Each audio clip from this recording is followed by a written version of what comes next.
Your first entry into a Masonic lodge is a moment filled with mystery and questions. The senior deacon and stewards have prepared you by dressing you in strange clothing and blindfolding you.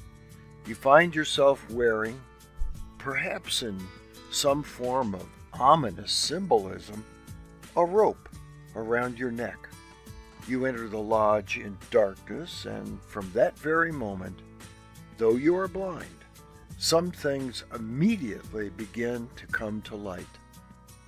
The senior deacon explains why you are greeted in a certain way. Then you begin a journey around the lodge where more will be revealed. Some of what you hear will become immediately clear. You will hear some things you don't retain just because you're getting too much information all at once. And some things will take a lifetime to understand. But no one says anything about that rope. Why is it there? What is it for? Finally, after your obligation, you hear the worshipful master order the deacons to remove the rope. He calls it a cable tow. It's the first time you've heard that terminology. Its function, you gather, has been to bind you symbolically to the lodge, but you learn your obligation now performs that function. Likewise, in the second and third degrees, there is a rope, a cable tow. First around your arm, then around your waist, removed as you are bound to the lodge, and in fact, as the lodge brothers are bound to you by additional ties. Much has been said about the symbolism of the cable tow. Its functionality, or the fact it alludes to binding and leading the candidate, is fairly straightforward. Other aspects of its significance remain subject to opinion and speculation.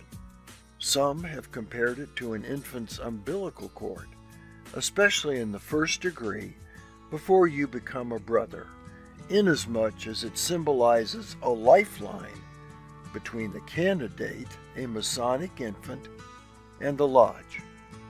Extending this analogy, although the physical cord is cut between the infant and his mother, the spiritual bond between the two remains. In the same manner, when the cable tow is removed, the spiritual bond between the lodge and new brother also remains. It is likely its derivation comes from the German word of similar pronunciation, Kabeltau, which means cable rope, and that's what it was called in many early versions of the ritual.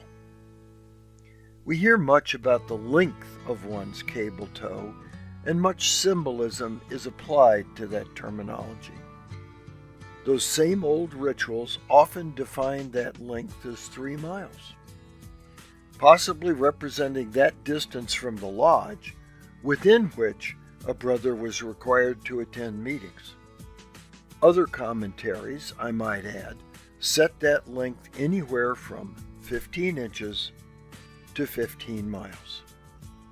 Clearly, though, its symbolism alludes to being able to perform or accomplish our duties if within the length of our cable tow, that is, the reasonable scope of our abilities. It has been said to signify the initiate's belief in God and his devotion to him. In this context, it represents the candidate being chained or tied to God, indicating his dependence upon the deity, with the cable tow itself providing a sort of leash, leading the uninitiated, unknowing candidate from darkness to light, that is, from ignorance to knowledge of all-powerful God Almighty. I have been told some European lodges only use the cable tow in the entered apprentice degree. That makes sense if we view the cable tow's purpose as binding the candidate to the lodge until he himself does so by taking his obligation. But here in the U.S., we use it in all 3 degrees. The difference is, in the first degree, it has a physical purpose, to bind the candidate, to lead the candidate almost in a forceful manner. In the second and third degrees, it is a guide, an aid, a strengthening for the Masonic life to come. The cable tow binds us and leads us and guides us. And think about this. Along with the scope of our abilities, its length ever increases as we continue through our Masonic journey. For the Whence Came You podcast, this is Steve Harrison with the Masonic Minute.